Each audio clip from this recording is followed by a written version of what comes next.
Okay, hello everyone. Thank you so much for coming. My name is Maggie Lindruth, and I am the U.S. Director of the American Center for Mongolian Studies, or ACMS. ACMS is a private, independent, nonprofit organization based in both the U.S. and in Mongolia, whose mission is to support the development of Mongolian studies and academic and cultural exchanges for people from all over the world, with the Mongolian region, which we generally define to include different regions where there are a large ethnic Mongolian population, so not only the country of Mongolia, but also Buryatia, Tuva, Kalmykia, as well as Inner Mongolia and others.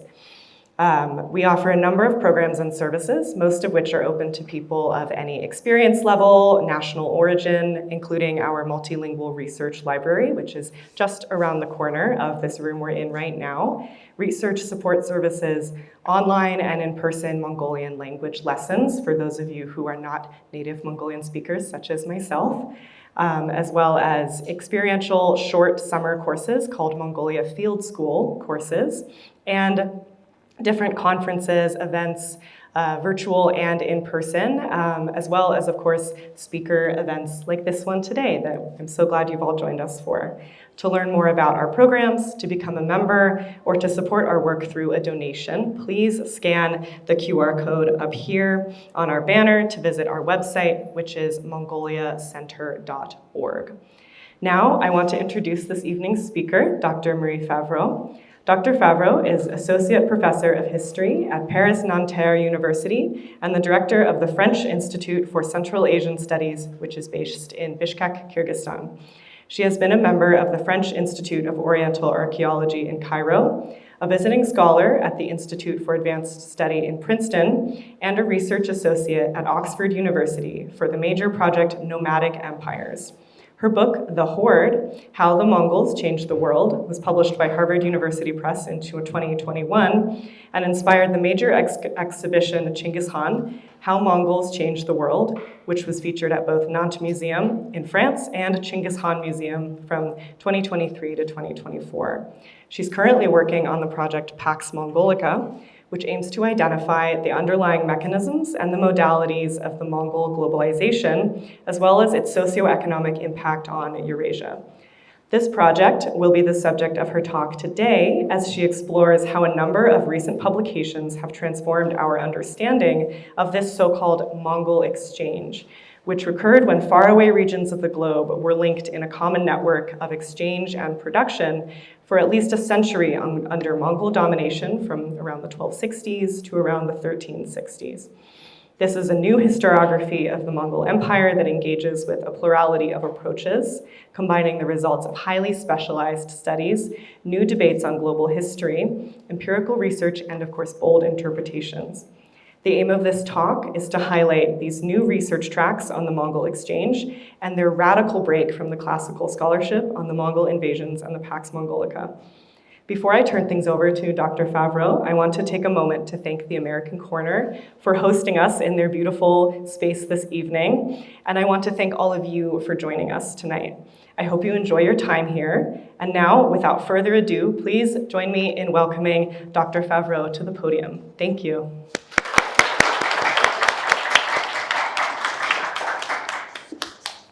Thank you so much, Maggie. Thank you, dear colleagues, friends. I'm so glad and honored to be here and present my research.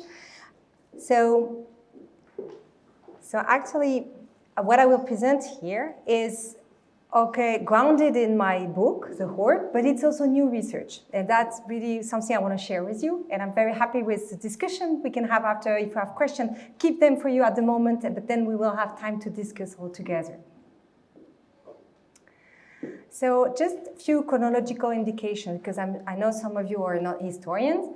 So Genghis Khan founded the Mongol Empire. You all know that. The official date is 1206. Actually, of course, there were some precedents before 1206. Genghis Khan already was a ruler, very strong ruler in Mongolia. He united many people. It's not the topic of my talk today, but I said that 1206, it's already a very mature state created by Genghis. And mature states coming from, earlier traditions, nomadic empire tradition. 1260s, it's a moment of redistribution of territory. So at that time, Genghis Khan is not there anymore, but his son and grandson are reorganizing the Mongol territories, and these territories are organized according to lineage. So I'm sure you've seen such kind of maps where you see like 4 parts. It's like the Mongol Empire is fragmented into 4 parts, divided into 4 parts.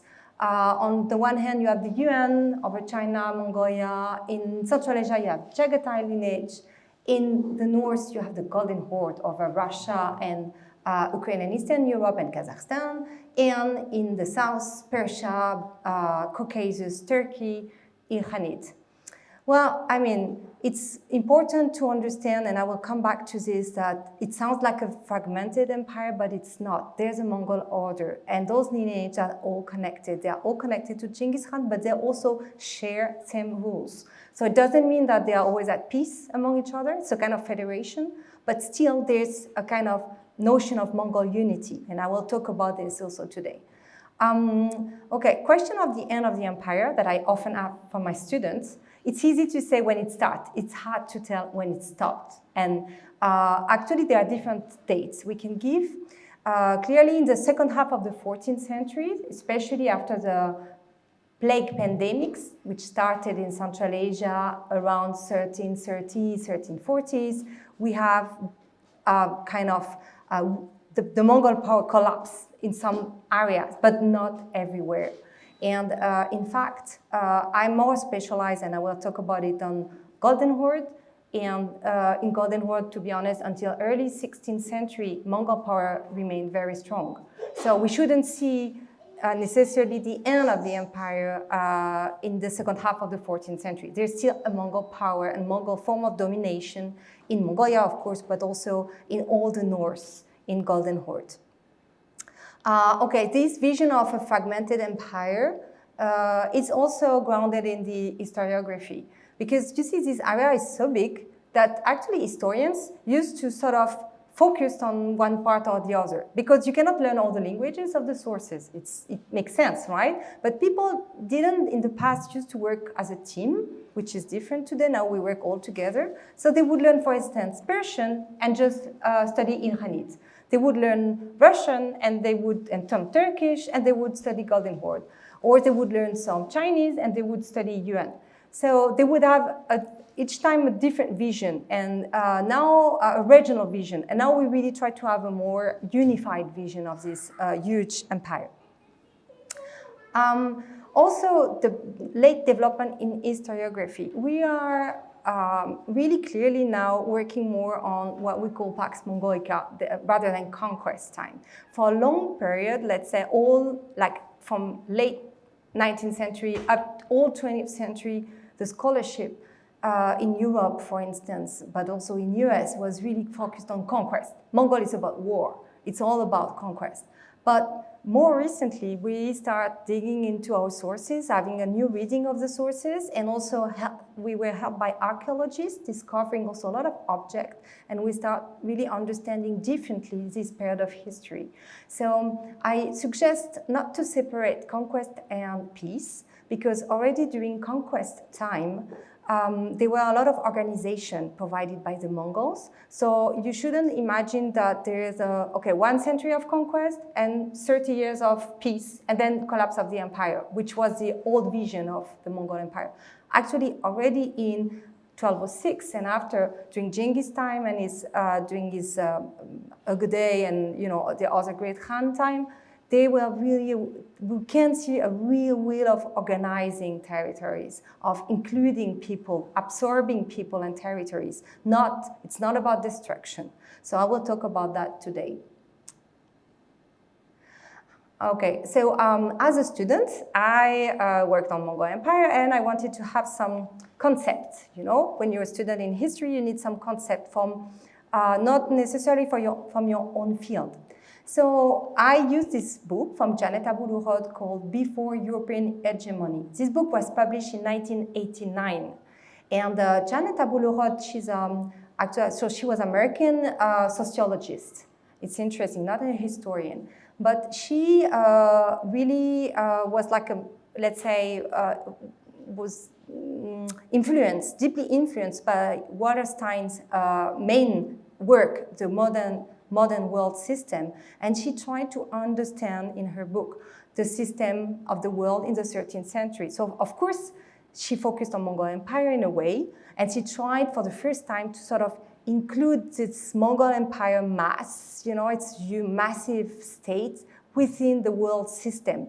She tried to build up some theoretical circuits. You see that map, which is famous and circulate also online. And I think that it was a really great attempt to, for the first time, conceptualize what was the world system in the 13th century, and what was the role of the Mongols, at that time.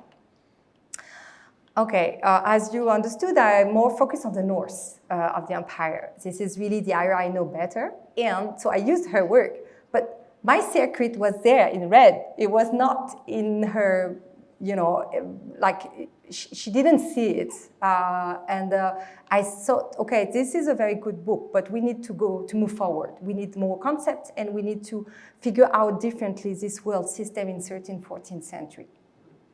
So I, of course, used other book, and I think it's very important to share with you the historiography on the Mongol Empire, especially the American historiography, which is really deep and good.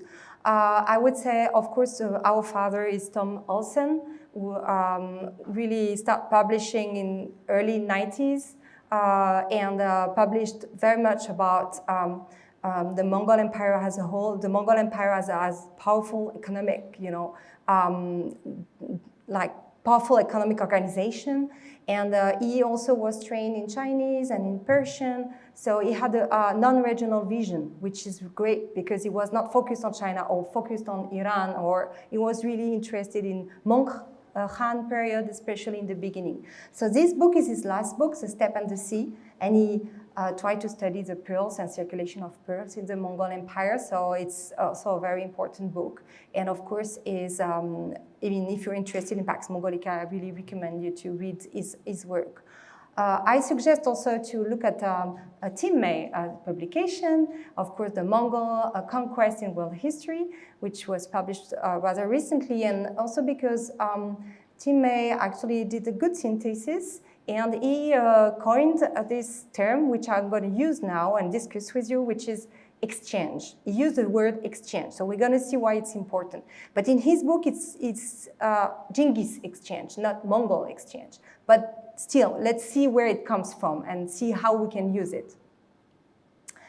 Okay, so this term of exchange is interesting because it allows us to go a little bit out of the notion of Mongol peace. I like the notion of Mongol peace and Pax Mongolica, but each time I worked on it with this, people would say to me, yeah, but the Ilkhanid and the Golden Horde, they had a fight. Okay, so they will always get stuck on the peace term and say, no, it's not really peace. Well, let's say, to be honest, at the level of the Middle Ages, at the level of the scale of whatever, Eurasia, still it remained rather peaceful. But okay, there were some fights and there were some tensions, and there's no reason just to erase the notion of tensions. But I think notion of exchange is interesting. Why also I like it instead of the notion of empire? Because I think that the impact of the Mongol structure, what they did, what they created, goes much further than just the frontiers of the Mongol Empire. So, for instance, I worked in Italian archives, I work in Austrian archives, I work in English old sources. They were all at that time connected to the Mongol Empire in a way or another, and they are not inside the Mongol Empire, right?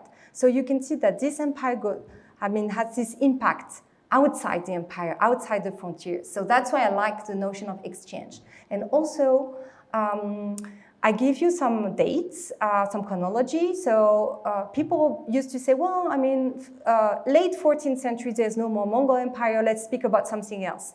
But there's still a Mongol exchange, that's the thing. So that's why it's important to see that this is a big global phenomenon, like some sort of globalization, that was created by the Mongols, which lasted and continued after the Mongol Empire changed and transformed into different type of states. This notion of exchange is also interesting because it comes from a notion of Columbian exchange. So people in American history studied this. It's a very famous book by Alfred Crosby, so titled Biological and Cultural Consequences of 1492.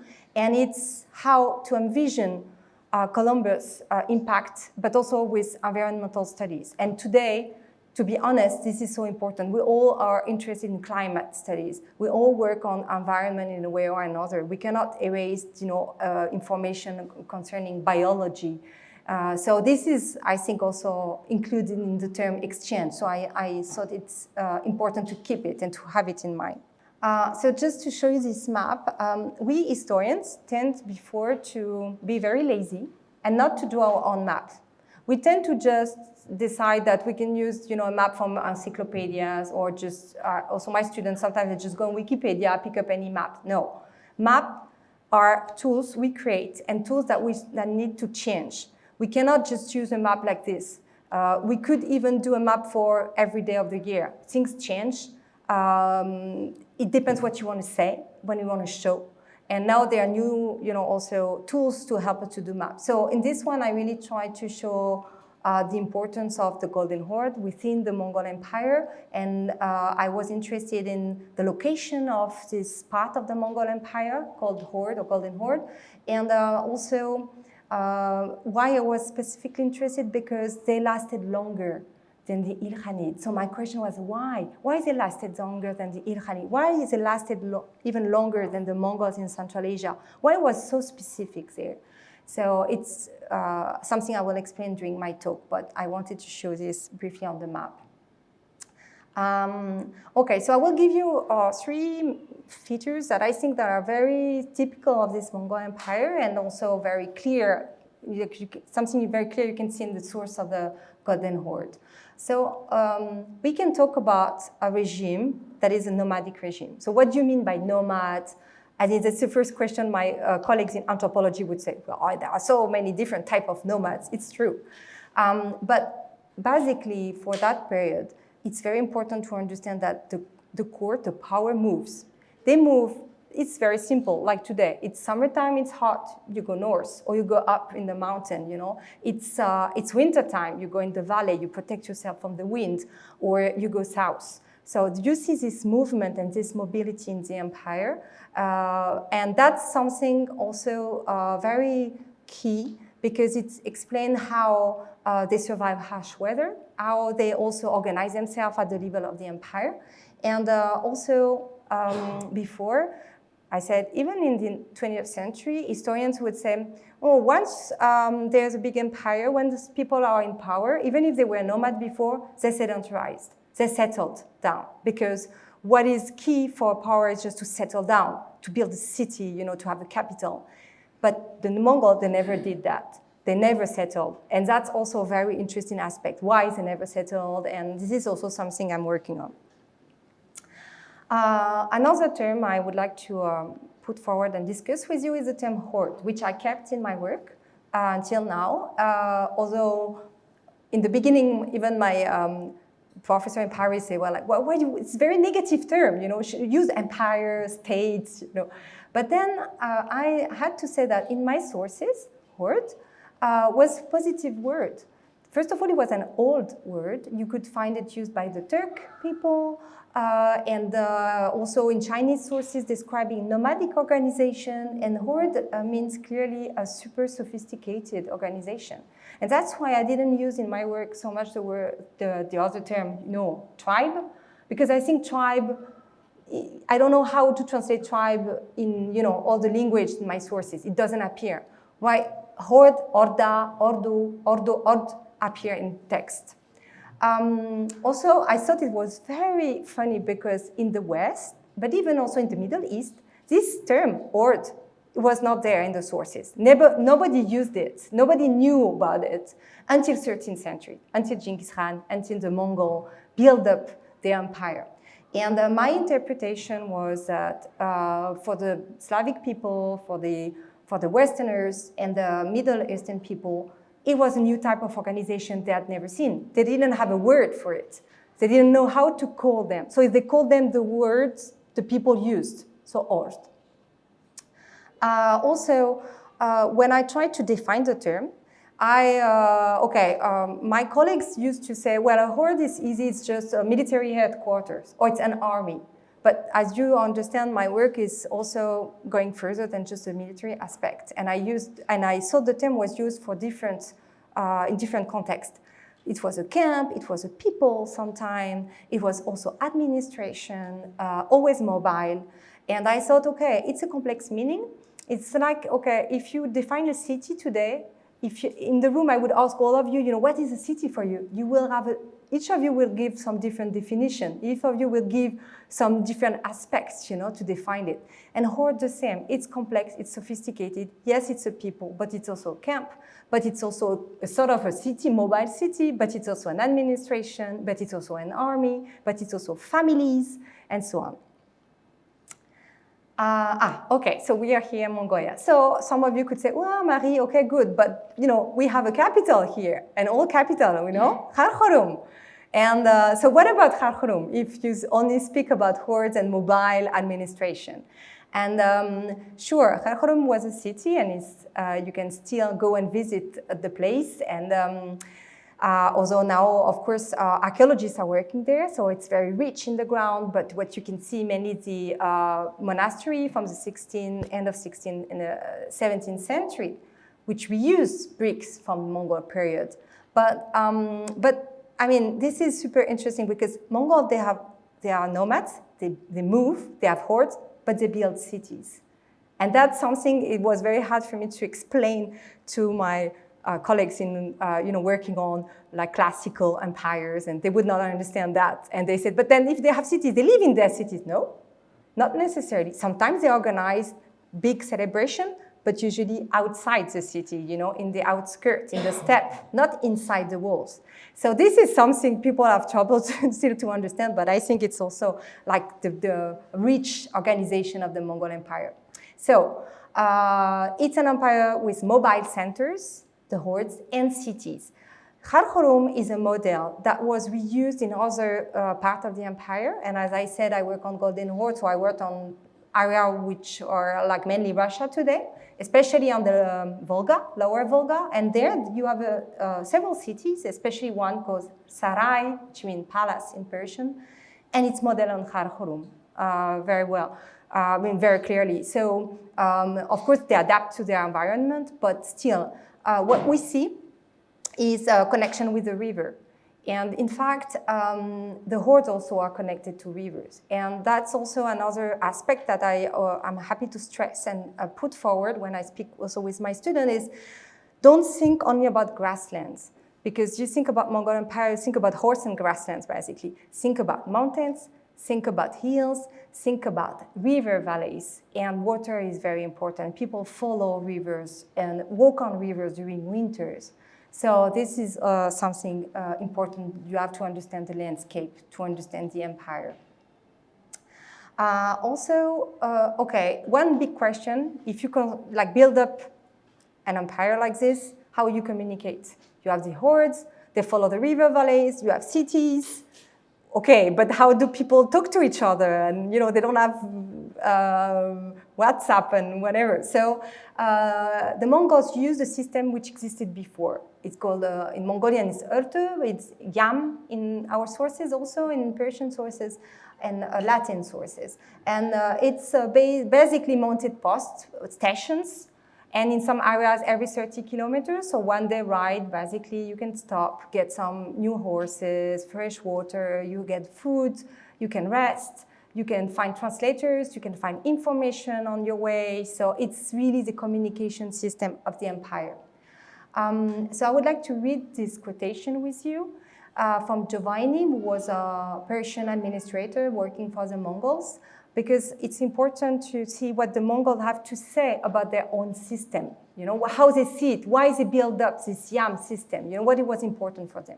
So Giovanni wrote, when the extent of their territories became broad and vast and important events fell out, it became essential to ascertain the activities of their enemies, always know your enemies, and it was also necessary to transport goods from west to the east and from the far east to the west. So that's interesting also, it's a supply system, you see, it's not only about communication. Therefore, throughout the length and breadth of the land, they established yam and made arrangement for the upkeep and expenses of each yam, assigning thereto a fixed number of men and beasts, as well as food, drink, and other necessities.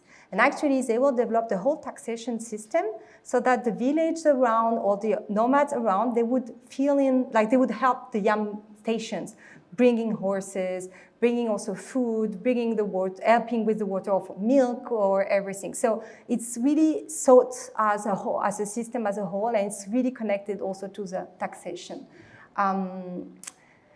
This system, YAM system, I tried to map it. So there was also a question that came up from my student. They were like, oh, let's have a map of the YAM. This would be so cool.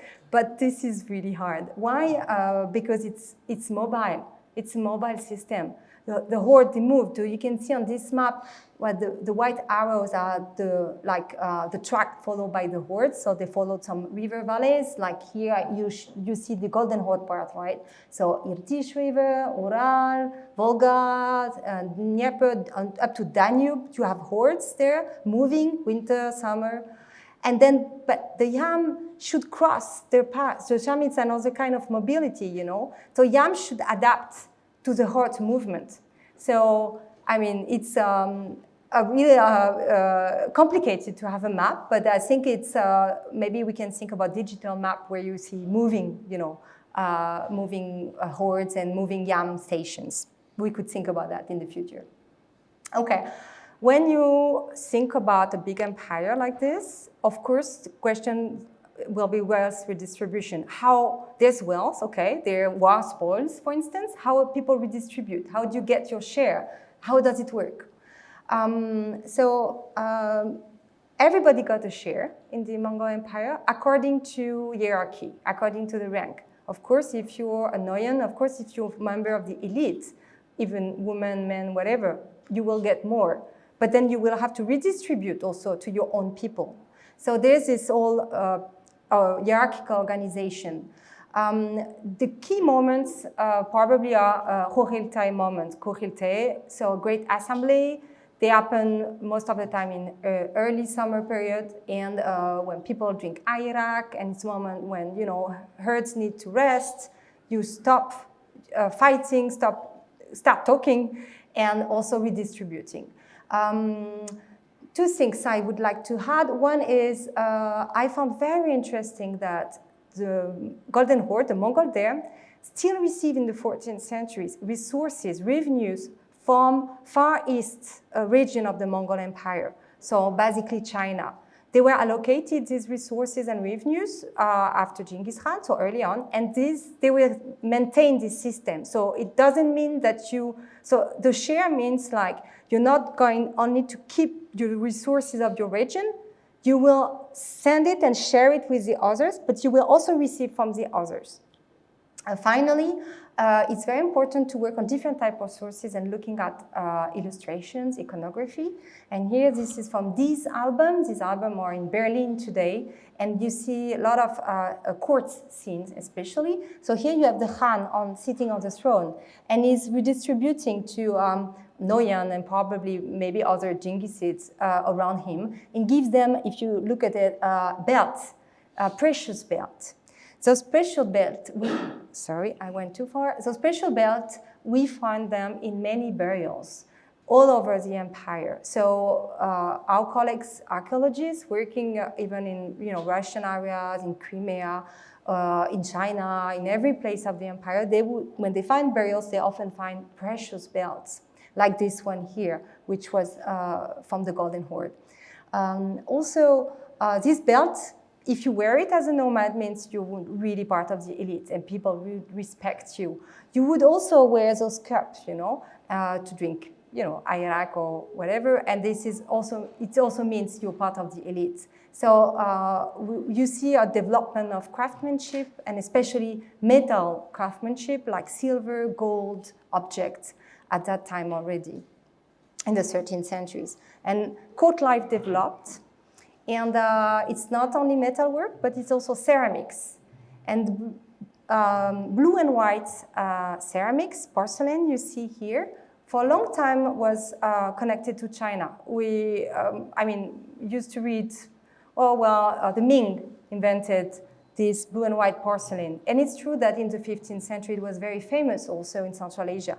But first of all, it appeared under the Mongols because it was a taste of the rulers. So they wanted new, beautiful objects. And also this porcelain, it's a combination of knowledge, of craftsmanship from China and from Iran. And it's interesting because you see the size of the dish, for instance, it's not a Chinese size. It's a Central Asian size. It's more Muslim size, right? So this is really typical of the arts, court art, which developed during the Mongol period. Of course, I have to say a word about textiles because also under Mongols period, silk, beautiful dell appeared, and especially special silk. We call it gold silk, golden silk, or in Nasij, or pani tatarici in the Latin sources. And these were for men or for women. They were very precious and beautiful there, and they will play a very important role also in diplomacy, because they were part of diplomatic gift sent to Western rulers, and they will circulate everywhere in Eurasia in 13th, 14th centuries.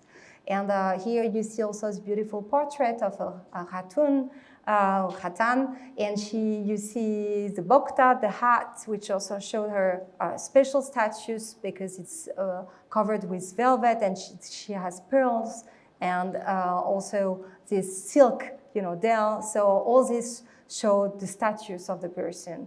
And at that time, you would recognize the status of the person just by seeing her or him in the streets. It would be clear, okay, this person's part of the elite, I have to be careful. Just a little word about tax collections, because also, of course, if you organize an empire, it has to be about taxation. They were conquests, they were war spoils, right? But very, very early on, the Mongols developed taxation system. And what they wanted were not prisoners. What they wanted were taxpayers. So they helped their subject to become good taxpayers. It's very interesting modern, conceptions, right? So how they did that? Well, first of all, they counted everybody. That there are a lot of census. And it was very complicated that you count the family, but it's the basis of the tax, today also. You need to know how many people, how the resources, so they do that. Then they also created currencies. And I think they were very clever also in fact that they will use different type of money. Of course, there were coins at that time, especially in Central Asia, in Muslim Central Asia, in Abbasids, Caliphate. Coins were well, distributed. It was normal to have coins. But in other areas, not at all. Russian principalities, they never used coins almost. Very rarely. They use furs instead. In China, you have some coins, but you have also paper money, but you have also silk. So nomads, they didn't use coins, they used milk sometimes to pay, or some leather also apart. So the Mongol will combine all this, and you can pay in what you produce. So if you produce grain, you pay in grain, right? Or silver or silk and so on. They also tried, tax collection is always a difficult moment. They really tried to get in good terms with local elites and to convince local elites to collect the taxes, that it was in their interest to collect the taxes for the central power. In the 13th century, trade started to develop progressively, and we see also revenues coming from trade. This is a key aspect because people would when you look at the Mongol Empire in the second half of 13th century, early 14th century, you don't see uprising. You see people accepting the Mongol power. Even I did a lot of studies on the Russian principalities, and at the end, you can see that just people accept because they benefit from it. And they benefit from it also because trade was going on very well. The Mongol tried to get, of course, some tax from the trade, but light tax. And it's clearly said in the text, we just want light taxation because we don't want merchants to be afraid. We just want them to feel good and come to our centers, sell their goods. Well, at that time, for, I don't know, imagine Egyptian merchants coming to Mongol Empire, so how do they find out where the hordes are? How do you go to the Khan's camp, you know? Okay, you can go to Kharkhorum, you know where it is, but if the Khan is far away from there, you know, how do you find the place and where would you like to go? Also, you're merchants, you know, you don't want to spend your money and your time and, you know, in the steppe, right? Well, the Mongol leader said, if you come to my court, if you come to my ger, well, I will reimburse you a part of the cost, transportation costs. And that was a very clever thing to do because merchants are always upset with unstable transportation costs.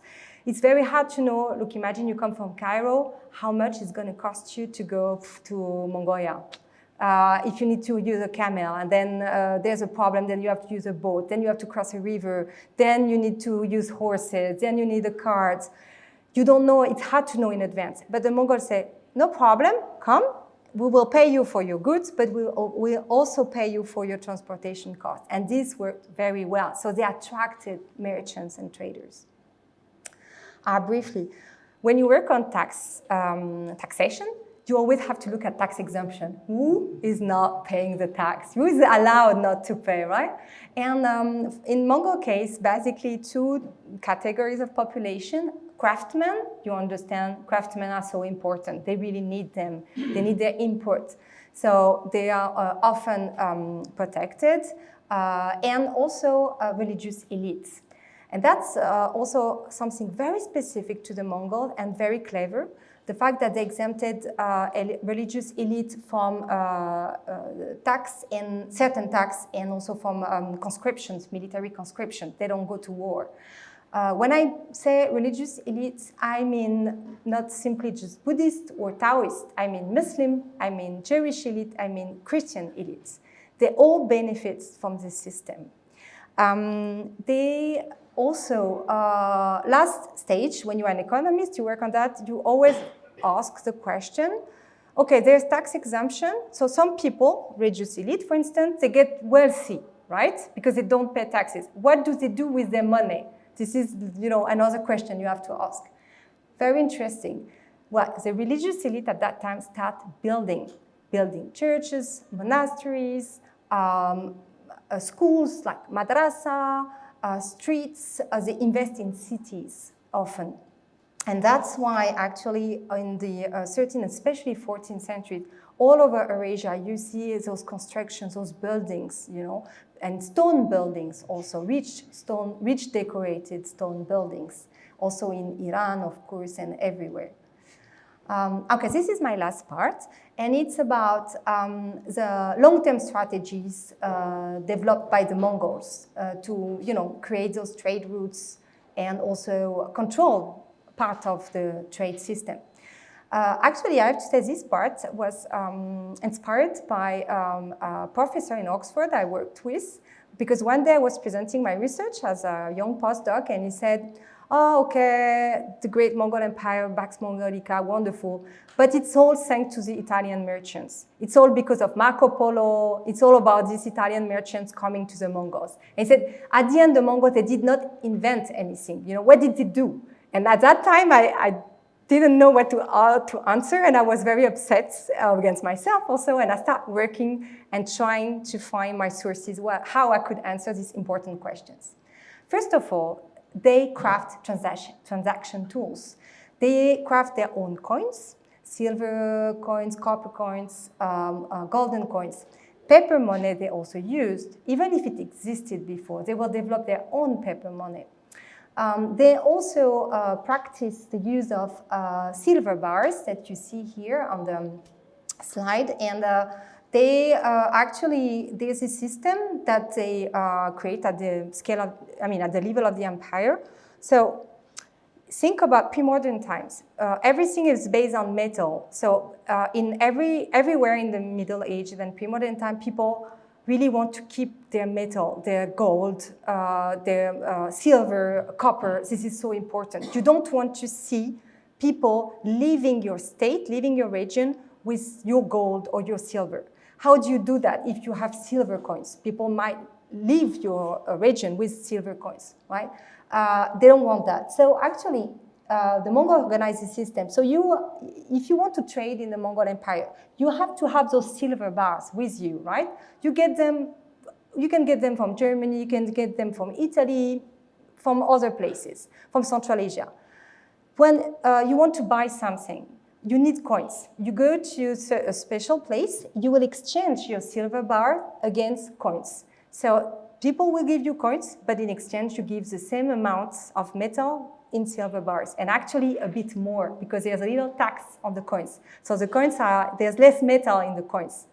And that's how the Mongols will manage to sort of maintain their resources in metal in the empire and maintain, the important resource in silver and gold, and that's also something they invented. Briefly now also, they have this system, crazy interesting system of the gerge or baita, or you can translate passport or safe conduct if you want. So not everybody can access the Horde yam system. It's for part of the elite or some merchants, right? And then the Mongol issued those set of like metal tablets. Some are wooden tablets actually. And then you show them, and then you access the station. Then you can get free new, no horses. You can sleep peacefully. You can get a servant and everything. And these passports and safe conduct were very important, and they were recognized at the level of the empire. Like people would see it and they would just say, okay, this is coming from the central power. This is part also of what the Mongol did for the merchants. Merchants, they really ask for some sort of safety and for special rights, and so the Mongol helped them to access the yam, but not all of them. The one who really worked for them, the one who were licensed also and share their resource with them. So that's also part of their vision of how to attract traders and protect them. They also produced a lot of trade contracts and did a lot of diplomacy. And that's something that impressed a lot of my colleagues working on Islamic, like Middle Ages or Western Middle Ages, because they didn't know that the Mongols, nomads, produced so much written statements. They thought nomads, oral culture. Well, Genghis Khan, first of all, as you know, promoted Mongol Bichik, right? So writing system is very important, and there are a lot of written documents that we can still use today to understand how they contracted with the outside world. So they had contract with the Egypt and Syria, Mamluk Sultanate, with the Venetians, the Genoese, also with a lot of trading organizations, and they used also seals to stamp their letters and contracts to show that they are legal, and they developed all this system, and it's part of the whole thing. Now to finish, I would like to add that there's also some Mongol spirituality behind all this. It's not only about making money and making business and making trade just for trade, right? There's this notion of circulation and not of, don't hoard, but just circulate things. So here I quote another Persian administrator of the Mongols. So I'm quoting him. One day, when Great Khan Ögedei had led the foundation of Karakorum, he went into the treasury and saw nearly 100,000 bars of silver. These bars of silver I show you. What benefit do we derive from all these stores? He asked. They have to be constantly guarded. Have it announced that everybody who wants a bar should come and take one. The people of the city, high and low, rich and poor alike, all rushed to the treasury, and everyone got an abundant share. And here, two things. One is, of course, he emphasized, the generosity of the ruler, of the Khan, but it's not only about that. One thing, Ögedei thing, okay, if you have to guard the bars, the treasuries, it costs a lot of money, because you need to have your guards day and night guarding the treasury. So it's a waste of money. This money should circulate. You should invest the money into something. And what it means here is like, if you invest in business, it will come back to you. And this idea of circulation of goods and of social harmony goes with the circulation also of silver. And so that's also something we have to keep in mind. They are not just like businessmen. They have this notion, strong notion of social harmony. Okay, finally, this system led to new roads. And I tried to map some of these roads. Here you have northern road in gray light and, in dark light, and southern road in gray light. But also there's the north that I'm interested in. And it's a road on which we don't have so many information. I call it Siberian Road here. It's really the north. And this one was not known by the Italian traders or the foreign traders, actually. It was really a road used by nomads and people of the north. And they used the frozen rivers also, to transport goods there. And this is a very important part of the very active part of the Mongol Empire, the north. So I think it's really good to see the whole system that developed around their, their empire. Finally, and I would be so happy today to say that to my professor in Oxford, the Mongol also invest in science. And especially they build up observatories. So we know of 3 of them. One was started and unfinished in Khartoum, one in Marageh, so it's in Iran today, really Western Iran, and one in Beijing. Why those observatories were so important for Mongols? Because astrology, astronomy was important to map, the sky. It's very important to understand the sky for several reasons. One, because it can give you the way when you're a sailor, as you know, or when you have to find your way, right? But the other reason, it helps you to predict a little bit forecast. And this is so important, as you know, today, especially in this, like here, yesterday it rained, that we didn't expect that, right, maybe. So, but it's changed completely the way of life. The more you know, the best it is, right? Also, it's part of their willing to map everything, the sky, but also their territories. And Mongols, actually, they will patronize cartographers and geographers from different parts of the empire, and they will produce almost modern maps. That is, I would say, the most important influence of the Mongol Empire on geography and science. On this map, so this one was produced in Korea, early 15th century, you see for the first time very accurate information about Asia, about China, but also about the Middle East and about Africa. And you have to, at that time, no Google Earth, nothing. I mean, to get all this information, put them together, it's a huge, huge amount of knowledge. And this map, although it was created in Korea, came from a Mongol map from the late 13th, early 14th century that has been lost, unfortunately. And it was commanded by Kubilai Khan. And we know that map, like cartography, transformed the vision people had of the world under the Mongols. And these maps also are very modern because, as you can see, there's nothing religious in it. It's not about pilgrimage. It's not about where are the gods. It's more about, well, we know there are cities, where are they based? They have names. How do you go from one point to another? These are the questions these maps answer. So I think I should stop my talk here because I really want to have time to discuss with you. I hope, you enjoyed the talk, but in any case, please feel free to debate with me on any aspect. Thank you.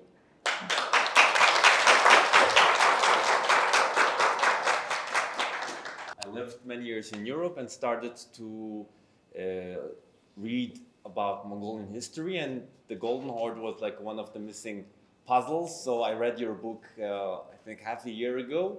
So it was brilliant. And one interesting thing is, if you read history books, there are no aspects of like war finance and how like the empire's finances themselves. So I would like to thank you for putting that in your work.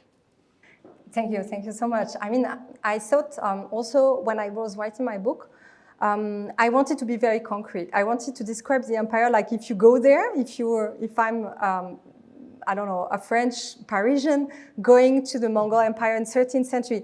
How does it work? You know, I need a guide, you know, how do I pay for my bread? How do I go to that place? You know, how do I talk to people? And those questions I try to answer to make it like very pragmatical also.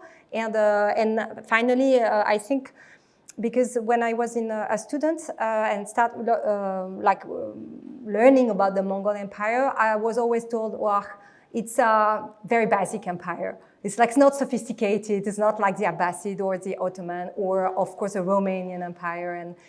And I discovered, honestly, it's even more complicated, I think, and sophisticated. And I really wanted to transmit this information. A very trivial, narrow question, but you mentioned an observatory in Beijing. Uh-huh. I lived in Beijing for some time, and there was the old observatory there that they always called the Ming Observatory. Was that actually first built? Was it that one? And was it first built under the Mongols? Yeah, I think they kept it. I mean, the Ming, it's very interesting because actually we know that there's a huge Mongol legacy in the Ming period, and much more than we thought. Even the choice of Beijing, actually, northern, capital, even though the city existed before the Mongol, of course, the fact the Mongol just, really used it so much and it became so important during their rule, just is also an influence. We can see that will continue after them. So yes, the Ming did not erase the Mongol heritage. They reused many things in a very clever way also. Then they transformed and they had their own, construction and everything. But some colleagues like to work on this legacy and this moment, when we always think about, there's a new state, but we also have to think about how things adapt, transform, were reused, so maintain.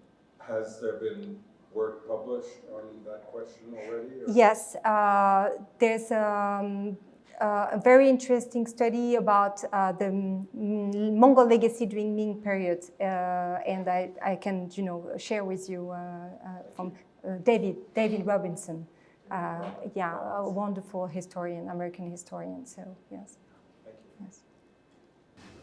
There is two kinds of aspects in here. One of these, like the nationalist aspects, dominated amongst the Mongols, modern Mongols. The kinds of the Mongols are like the greatest. They made the greatest empire in all of the entire history. Like, so. I mean, what do you think about the modern Mongols' perspective, like kinds of nationalist perspective amongst the history? Because the history is like, it's like kinds of course, there are all of the things, but like it's kinds of very huge influence of the perspective. Yeah. Yes. Okay, I answer this first question, right? Okay, I think it's very important now when you think about the Mongol Empire and from perspective of Mongolia, is to go out of the perspective of Mongolia. As you can see, Mongol Empire, it's Iran, it's a bit of Turkey, it's Russia, it's so big, and it's Korea, and even they had trade contract, as I said, with Egypt and Syria, with also their trade connection with Japan, and it's so much bigger than just Mongolia. So I think it's very important to show that this is a major structure, like a giant empire. But now, of course, I agree with you on the fact that if you say, it's the greatest empire of all time, it doesn't mean anything. Because my students, they say greatest, I would say, okay, explain. Great in what? And I think it's more interesting to work on why it's sophisticated, where sometimes they were different, maybe, what they invented, but also how they were good to adapt different regional systems. That's what we see. Look, there were Horde system before them. There were also Gege before them. So, as you know, in Central Asia, there were coins before them, even paper money before them. But how they combine all this is just really spectacular. And also, I would say, it's part of history that we need to know about, because now tomorrow's world is a big question mark. And it's we can see very creative people in the 13th, 14th century. And I think we should be very creative today to think about tomorrow's world. So that's this connection with the past that I like to have. And of course, I'm not nationalist because I'm French, and I'm very glad because I'm always welcome and as a French scholar speaking about Mongol history, and I appreciate that, and I also would appreciate that French historians would listen to Mongol scholars working on French history. Why not? It's world history. It's our history. It's human history. So that's also important, I think. Too. Thank you very much. Thank you for your questions.